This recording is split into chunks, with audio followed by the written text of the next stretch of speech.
جو آپ مشینیں استعمال کرنا چاہتے ہیں بالکل کریں، لیکن میں آپ کو عرض کروں کہ پاکستان میں انتخابی دھاندلی پر جو بہت بڑی تاریخ چلی تھی وہ ذوالفقار علی بھٹو کے خلاف تھی، اور ذوالفقار علی بھٹو پاکستان کے سب سے میں سمجھتا ہوں مضبوط اور پاپولر وزیر اعظم تھے۔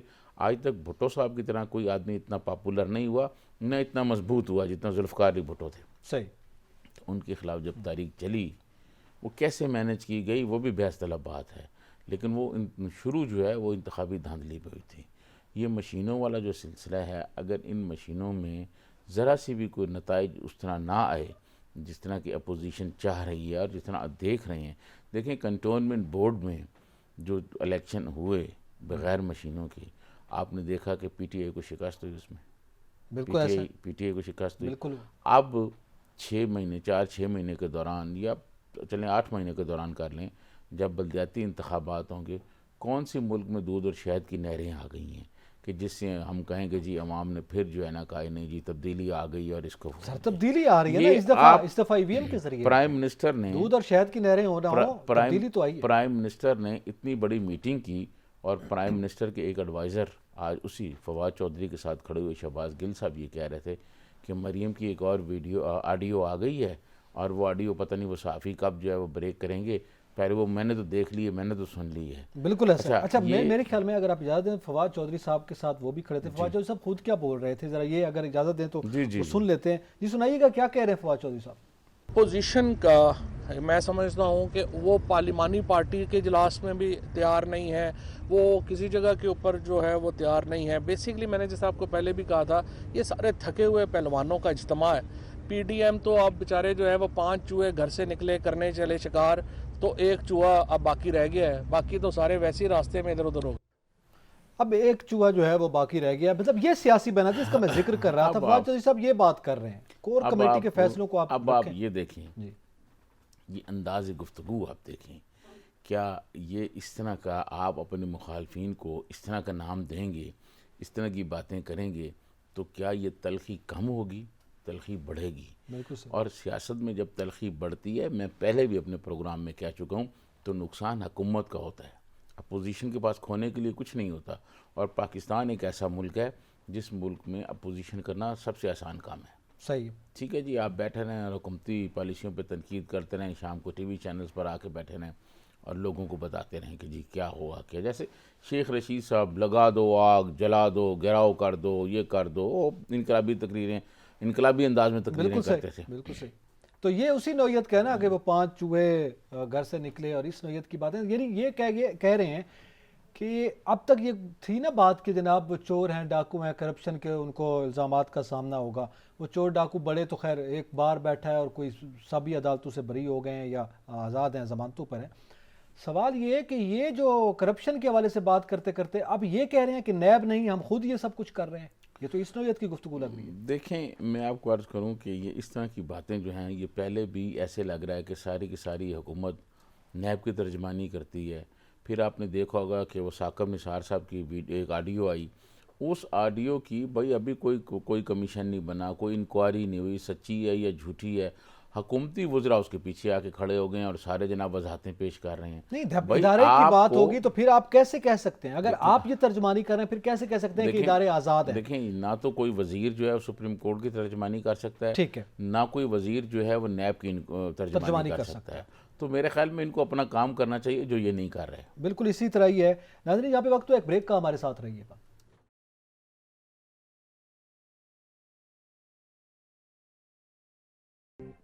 ویلکم بیک ناظرین، ہم ذکر کریں گے شاہد خاقان عباسی صاحب نے گفتگو کی ہے موجودہ معاشی صورتحال اور منی بجٹ کے حوالے سے، لیکن پہلے ہم بات کرتے ہیں کہ منی بجٹ حکومت لا رہی ہے، اور یہ باقاعدہ مشیر خزانہ یہ کہہ چکے ہیں کہ ہم تو تیار بیٹھے ہیں، جب ہمیں احکامات ملیں گے ہم بجٹ پیش کر دیں گے۔ تو یہ منی بجٹ کے حوالے سے جب یہ سالانہ بجٹ آ رہا تھا ہم نے اس میں گفتگو بھی کی تھی، اور آئندہ جو ہم پروگرام کریں گے اس میں اس چیز کو ان ڈیٹیل بھی ڈسکس کریں گے کہ یہ پہلے سے ہی ہم نے اسی پروگرام میں پریڈکٹ کیا تھا، اور ہم نے یہ کہا تھا کہ جب تک آئی ایم ایف سے معاملات طے نہیں ہوتے اس وقت تک یہ جو سالانہ بجٹ ہے اس پر اعتماد نہیں کیا جا سکتا، بلکہ منی بجٹ کی گنجائش موجود ہے اور وہ آ سکتا ہے۔ تو اس کی یہ خبر بھی سامنے آ گئی ہے جو ہم نے اس دن بتایا تھا جب اکنامک سروے آ رہا تھا 2021-22 کا۔ سیاد ترین صاحب اب یہ منی بجٹ لا رہے ہیں، اور IMF کی شرائط پر لا رہے ہیں. اب سوال یہ ہے، میرا آپ سے جو سوال ہے وہ یہ ہے کہ یہ کہا جا رہا ہے کہ پاکستان کی تاریخ میں پہلی مرتبہ IMF نے اتنی سخت شرائط رکھی ہیں اور اتنی سخت شرائط مان کر ہم یہ منی بجٹ لا رہے ہیں. اصل میں IMF سے جو گفتگو کرنے والے لوگ تھے وہ بنیادی طور پر IMF کے ہی لوگ تھے. حفیظ شیخ صاحب نے سارے معاملات IMF سے بنیادی طور پر تو انہوں نے طے کر لیے تھے. باقر رضا صاحب تھے گورنر اسٹیٹ بینک، وہ بھی انہی کی ٹیم میں ہیں. یہ لوگ IMF کے ہیں. یہ اب کہاں ہیں حفیظ شیخ صاحب؟ چلے گئے نا، وہ بریف کر اٹھاتے ہیں چلے جاتے ہیں.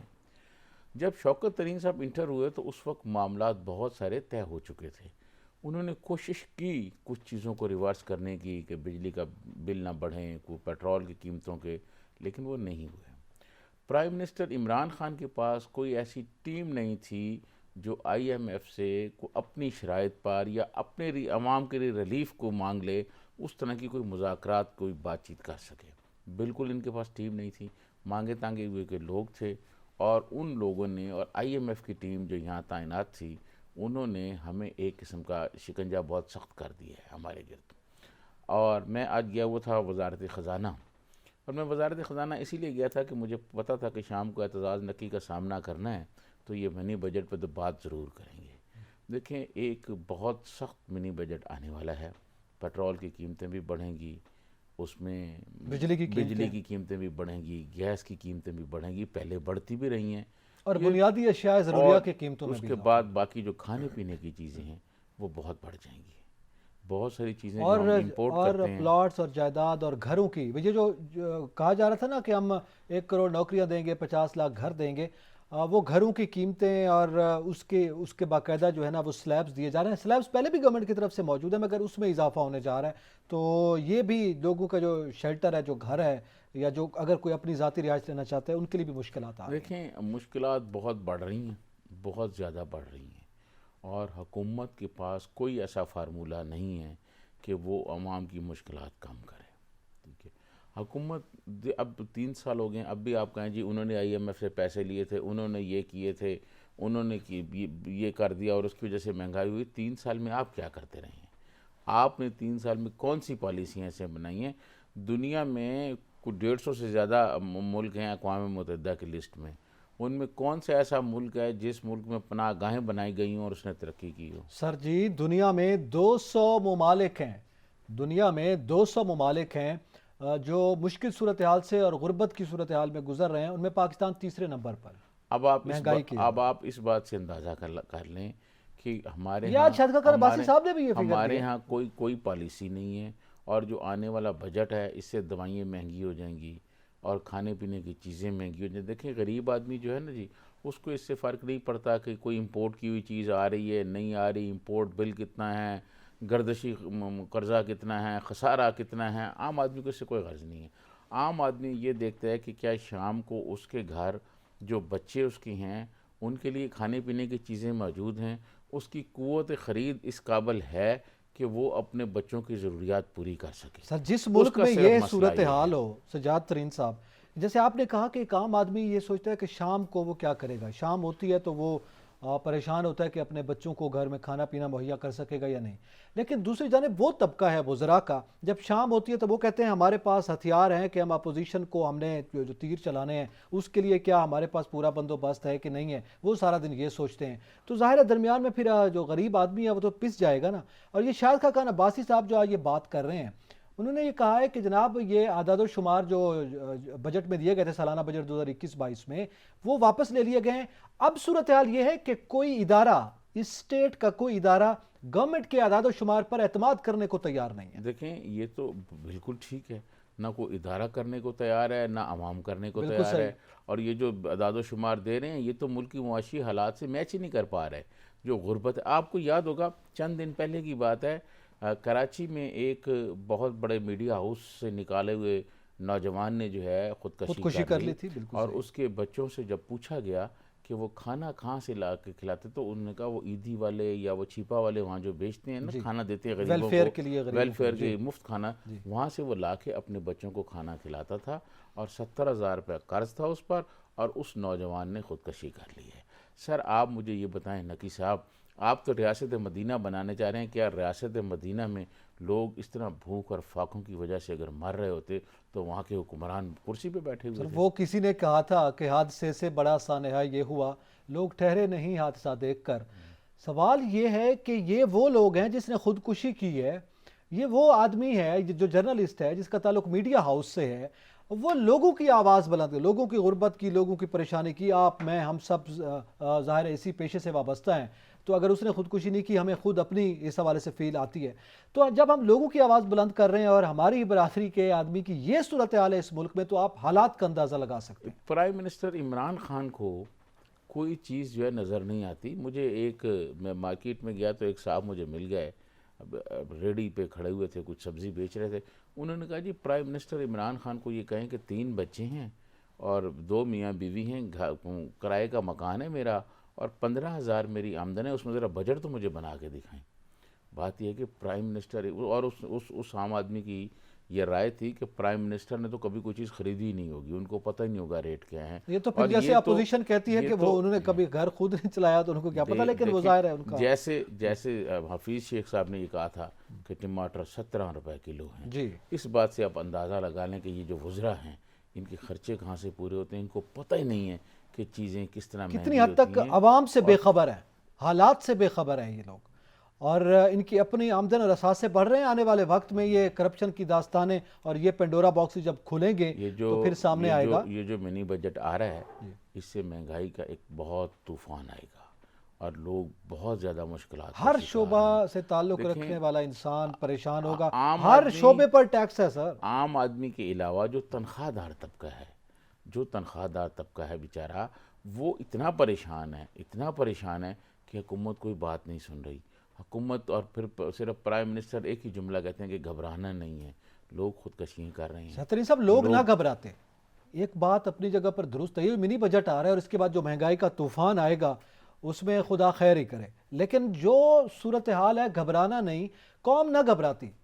جب ہم نے یہ الیکشن ہوئے اس کے بعد جو توقعات تھی لوگوں کی, اگر یہ خان صاحب یہ IMF کے پاس ان شرائط پر نہ جاتے, ویسے نہ جاتے, یہ کشکول توڑنے کی باتیں کر رہے تھے, اگر یہ پتہ ہوتا کہ جناب ہم قرض اتار رہے ہیں یا ہم نے قرض نہیں لیا, اس بار اس حکومت نے قرض نہیں لیا, ہم نے اپنے اخراجات سے جس طرح سے بھی ہے پورا کرنا ہے, گزارا کرنا ہے, تو اسے زیادہ مہنگائی میں بھی لوگ کھڑے ہو سکتے تھے, لوگوں کا یہ حوصلہ ہو سکتا تھا.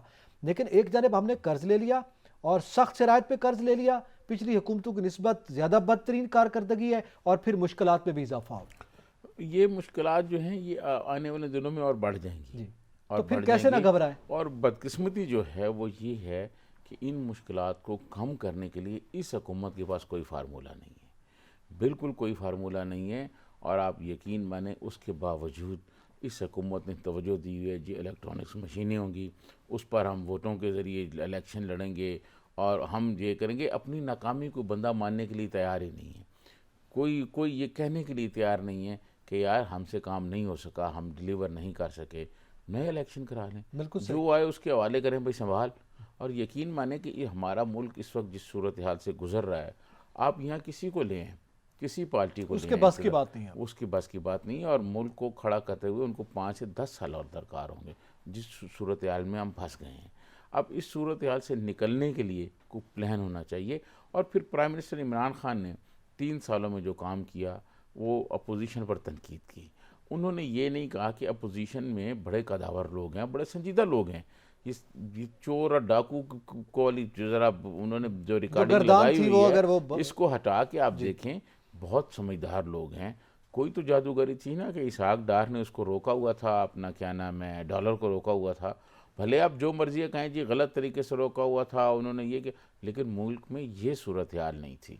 اسی طرح حفیظ شیخ آج اسٹاک ایکسچینج میں مندی کا رجحان تھا, شدید صورتحال جو ہے وہ دیکھنے میں آئی ہے. یہ منی بجٹ کی خبر کے ساتھ ہی یہ حالات ان کے نتائج آنا شروع ہو گئے. اسٹاک مارکیٹ میں بھی 2-3 دن اور اسی طرح صورتحال رہے گی کوئی جب تک منی بجٹ. اچھا پھر وہ آپ جو کہہ رہے تھے پراپرٹیز کے ٹیکسز اور وہ جب آئیں گے, ہمارے ملک میں ایک ہی کاروبار تھا جس میں پرائم منسٹر کہتے تھے کہ یہ انڈسٹری چلے گی, تعمیرات ہوگی, سیمنٹ چلے گا اور سریے کا کاروبار چلیں گی. اور وہاں کے جتنے لوگ ہیں انہوں نے ان سارے جو نئے ٹیکسز انہوں نے عائد کیے ہیں ابھی جن کی خبریں آ رہی ہیں میڈیا پر, انہوں نے ریجیکٹ کر دیا ہے. انہوں نے احتجاج کی کال دے دی اور انہوں نے یہ بتایا کہ اس سے کاروبار ٹھپ ہو جائے گا. آپ یہ بتائیں جب آپ یہ دیکھ رہے ہیں، آپ ایک اصطلاح ہے کہ جی زمینی حقائق، جی زمینی حقائق سے آپ واقف نہیں ہیں، آپ زمینی حقائق کو دیکھ نہیں رہے، آپ یہ دیکھ نہیں رہے کہ لوگوں کی جو مشکلات ہیں اس کو کیسے کم کیا جائے، اس میں کیا کیا جائے۔ دیکھیں آصف علی زرداری صاحب نے بھی آئی ایم ایف سے پیسے لیے تھے، 150% سرکاری ملازم کی تنخواہیں بڑھائیں، بالکل سارے ملازمین خوش ہیں، آج ان کو یاد کرتے ہیں۔ ملک کی حالت اس وقت بھی یہی تھی نا، بالکل ٹھیک ہے۔ آئی ایم ایف سے انہوں نے بھی قرضہ لیا، شوکت ترین صاحب تھے آئی ایم ایف سے پیسے لے کے نہیں، آئے، ان کو تو دیکھیں نا، لیکن عوام نے مسترد کر دیا الیکشن میں، جنرل الیکشن میں عوام نے مسترد کر دیا کہ جناب آپ قرضے لیتے رہیں اور آپ ہمیں خوش کرتے رہیں۔ تو بھائی جان آپ قرضے نہ لیتے نا، بے شک خوش نہ کرتے عوام کو، آپ نہ لیتے، آپ نے سخت شرائط پہ قرضے بھی لیے اور لوگوں پہ بھی مشکلات بڑھ گئی ہیں، پھر کہتے ہیں گزشتہ حکومتوں نے قرضے لیے ایک ہیں۔ تو ہم نے آئی ایم ایف سے سخت شرائط پہ قرضہ لیا، بہت سخت شرائط ہیں، دوسرا جو ہمیں سعودی عرب نے پیسے دیے ہیں اور انہوں نے کس قسم کی شرائط لگائی ہیں وہ آپ پڑھیں، جی بالکل اور ایسا، جس قسم کی انہوں نے جو ہمارے اسٹیٹ ساتھ بینک میں رویہ رکھوائے رکھا جائیں ہوا گے ہے، اور زر مبادلہ اور کے، ہم سعودی عرب کے لیے دن رات مرنے کے لیے تیار رہتے ہیں۔ سعودی عرب میں کوئی بات ہو ہم جناب کھڑے ہو جاتے ہیں سارے کہ جی ہم مسلمان ہیں، ہم امت ہے۔ کون سی امت ہے یار؟ ہمارے ہاں غربت، بے روزگاری، اور ان کی، ہماری اور ان کی معیشت میں ہی فرق ہے، ہماری کیا معیشت ہے ان کی کیا معیشت ہے، اٹھا کے پھر رہے ہیں کہ جی ہم ان کے لیے یہ کر دیں گے، ہم انہوں نے کس انداز میں ہمیں پیسے انہوں نے دیے ہیں، یہ کس شرط طرح انہوں نے رکھی ہے معاہدہ جناب یہ رکھا ہے۔ ہمارے پیسے پڑے رہیں گے، چلیں بس آپ شو کر سکیں گے فگر میں زر مبادلہ کے ذخائر موجود ہیں، یہ فائدہ ہوگا آپ کو، جب ہم چاہیں گے نکلوا لیں گے، اور اس میں بھی میرے خیال میں کچھ 24 گھنٹوں کا یا 72 گھنٹوں کا وقت دیا کہ 72 گھنٹوں میں آپ ہمیں وہ واپس کریں گے جب ہمارے احکامات آ جائیں گے۔ ظاہر ہے پھر ان کی کوئی ڈیمانڈ ہوگی، آپ نہیں مانیں گے تو وہ پیسہ اٹھا لیں گے، تو پھر اس طرح کی صورتحال ہمیں یہ تو ہم آئی ایم ایف کو رو رہے ہیں، یہ دوست ممالک کی صورتحال ہے۔ اچھا بریک کی طرف بڑھنا ہے، اگر مجھے آپ اجازت دیں تو بریک کے بعد اس پہ مزید بھی بات کرتے ہیں۔ ناظرین ہمارے ساتھ رہیے گا۔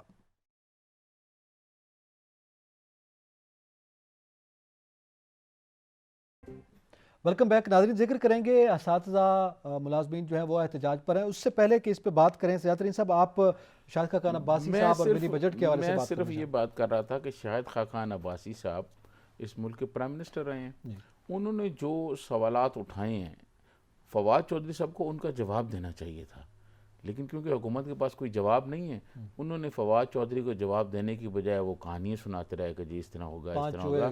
ایسا نہیں ہونا چاہیے، میرے خیال میں کوئی پارلیمانی آداب کا خیال رکھنا چاہیے۔ بالکل ٹھیک ہے۔ اچھا، یہ اس وقت اساتذہ جو قوم کی تعمیر میں بڑا بنیادی کردار ادا کرتے ہیں، استاد کی کسی بھی ترقی یافتہ معاشرے میں جب ہم دیکھتے ہیں تو اس کا راز استاد ہے، اور بلکہ بہت سے ممالک میں وزیر اعظم کے لیے سگنل پہ رکنا ضروری ہے، مگر استاد اگر لیٹ ہو رہا ہے تو وہاں پہ جانا اس کو اجازت ہے، تو یہ پروٹوکول دنیا میں دیا جاتا ہے، استاد کا یہ احترام کرتے ہیں، اس لیے وہ معاشرے ترقی کر گئے ہیں۔ ہمارے یہاں استاد سڑکوں پہ ہے، موجودہ حکومت یہ باتیں خان صاحب کیا کرتے تھے جب کنٹینر پہ تھے، اپنے مختلف خطابات میں یہ باتیں کیا کرتے تھے، آج ان کا دور حکومت ہے اور ہماری اور آپ کی آنکھیں یہ دیکھ رہی ہیں کہ استاد سڑکوں پر ہے۔ اچھا، یہ میں آپ کو بتاؤں اصل میں یہ تنازع کیا ہے، تھوڑا سا میں آپ کو اس کا پس منظر بتاؤں۔ تنازع یہ ہے کہ یہ سارے اسکول جو ہیں ان کو کارپوریشن کے میئر کے ماتحت کیا جا رہا ہے، ٹھیک ہے جی۔ اب اساتذہ کا خیال یہ ہے، اور یہ اسلام آباد میں ایک پہلے تجربہ ہو چکا ہے کہ یہاں بلدیاتی الیکشن ہوئے تھے، شہر کی حالت آپ نے دیکھی تھی، ہم نے اس پہ بڑے پروگرام بھی کیے، تو یہ جو سارے جتنے پراپرٹی ڈیلر تھے اور جو پراپرٹی کے کام کرنے والے لوگ تھے وہ سارے آدھے سے زیادہ وہ کونسلر منتخب ہو گئے۔ اساتذہ کا یہ ہے کہ اگر ان کے متحد اسکول آ جائیں گے تو اساتذہ کی جو رسپیکٹ ہے، اور اساتذہ کئی لوگ اس میں ایم فل اور پی ایچ ڈی بھی ہیں، بڑے پڑھے بالکل صحیح بات، وہ جو ہے ان کی رسپیکٹ میں کمی آ جائے گی اور ان کے لیے مسائل بڑھ جائیں گے، یہ ان کا پوائنٹ آف ویو ہے۔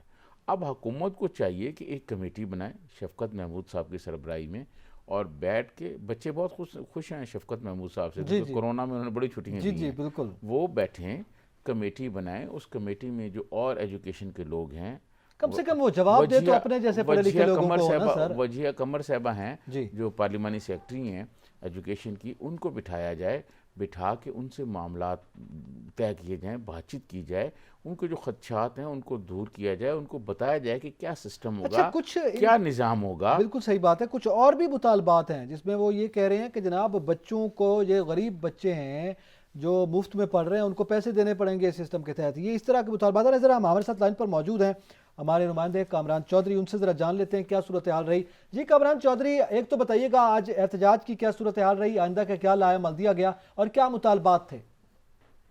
دیکھیں مطالبہ تو ایک ہی ہے اساتذہ کا, اور وہ یہ ہے کہ آرڈیننس جو حکومت نے جاری کیا ہے اس میں بھی ایک کلاس ہے 166 جس کے تحت جو ہے وہ تمام تعلیمی ادارے جو اسلام آباد کے ہیں ان کو ایم سی آئی کے انڈر کیا گیا ہے. میئر جو ہیں وہ سارے کے سارے اسکولوں کا معائنہ بھی کر سکتے ہیں اور اساتذہ کی نگرانی بھی کر سکتے ہیں. ایک شک کو واپس لینے کا مطالبہ کیا جا رہا ہے, اور اساتذہ کے جو مطالبات میں سے سب سے بڑا مطالبہ ہے کہ اس شک کو جو ہے وہ باقی آرڈیننس بھلے رہنے دیا جائے لیکن اس شک کو جو ہے وہ واپس لیا جائے, کیونکہ ایم سی آئی کی جو کارکردگی ہے اسلام آباد میں وہ سب سے پہلے جو ہے وہ حکومت خود بھی دیکھ رہی ہے, اور سی ڈی اے کی جو اوور آل صورتحال ہے اسلام آباد میں پارکوں کے حوالے سے, دیگر انتظامی امور کے حوالے سے, تو اس پہ بڑی سوالیہ نشان جو ہیں پہلے سے موجود ہیں. اور اگر 218 اسکول جو ہیں وہ بھی ان کے انڈر دے دیے جائیں اور 18,000 قریب اساتذہ کرام جو ہیں ان کو بھی میئر کے انڈر کر دیا جائے, تو آنے والے دنوں میں جو ہے وہ شاید اساتذہ کے ذہن میں یہ بھی ہے کہ حکومت جو ہے وہ ان اسکولوں کو جو ہے وہ نجکاری کی طرف لے کر جائے. تو ایک ہی مطالبہ تھا, پورا دن آج احتجاج کیا ہے. جوائنٹ ایکشن کمیٹی کی جانب سے فیصلہ یہ کیا گیا ہے کہ 2 روز سے جو اسکول بند ہیں ان کی بندش جو ہے وہ مزید آگے جاری رکھی جائے گی, اور ساتھ میں جو ہے وہ ٹیچرز کی جو سرکاری ڈیوٹیاں لگتی ہیں مختلف امور سر انجام دینے کے لیے, وہ تمام سرکاری ڈیوٹی سے جو ہے وہ بائیکاٹ کریں گے. جوائنٹ ایکشن کمیٹی کا اجلاس جو ہے وہ بائیکاٹ کیا جائے گا. بہت شکریہ کامران چودھری, آپ ہمیں تفصیلات بتا رہے تھے. اچھا, منڈے تک انہوں نے ٹائم دیا ہے کہ جناب آپ ہمارے مطالبہ, ایک تو یہ اس آرڈیننس میں یہ ایک بات ہے کہ یہ کارپوریشن کے انڈر آپ دے رہے ہیں اگر ہمیں, تو پھر اس میں یہ بات بالکل درست ہے میرے خیال میں, پھر اسی لیول کے لوگ بھی ہونے چاہیے جو تعلیمی نظام کو اور ملک کی تعلیمی ضروریات کو سمجھتے ہو. آپ نے جیسے فرمایا کہ پراپرٹی ڈیلرز اگر آ گئے ہیں وہ کارپوریشن میں بیٹھے ہیں تو انہوں نے کیا سکولز کے حوالے سے نگرانی کرنی ہے, ایک تو یہ ہے. دوسرا, نجکاری کی طرف جاتے ہیں تو یہ وہ سکولز ہیں جہاں پہ بچے مفت پڑھ رہے ہیں, ٹھیک ہے, اب ان کو پیسے دینے پڑیں گے تو ان کے والدین بچوں کو نکال ہی لیں گے. غریب آدمی کہاں سے پیسے دے گا جی؟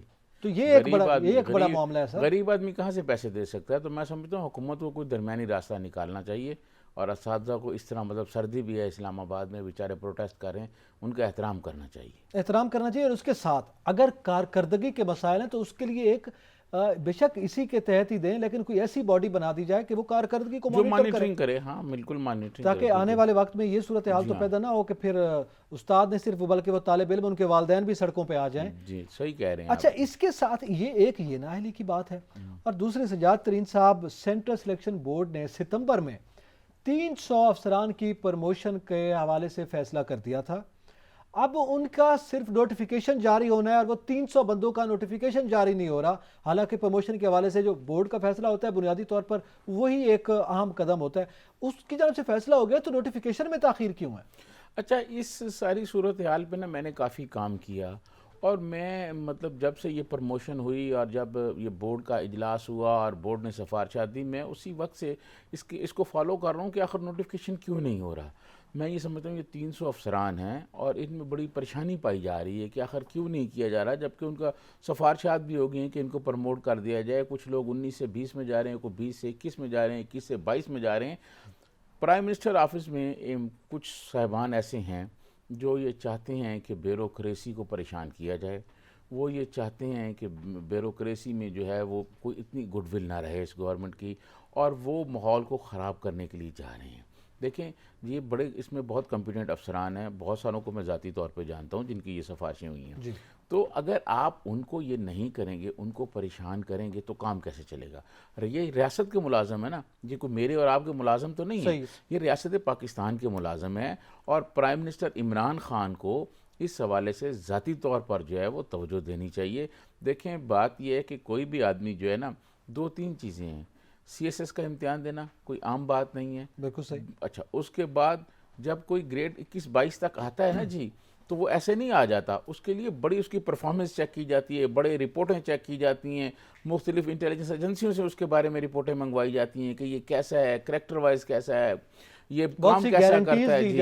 بہت ساری چیزیں ان کو دیکھ کے اس کے بعد جو ہے یہ بندے کا نام آتا ہے بورڈ میں, اور پھر بورڈ سفارشات کرتا ہے.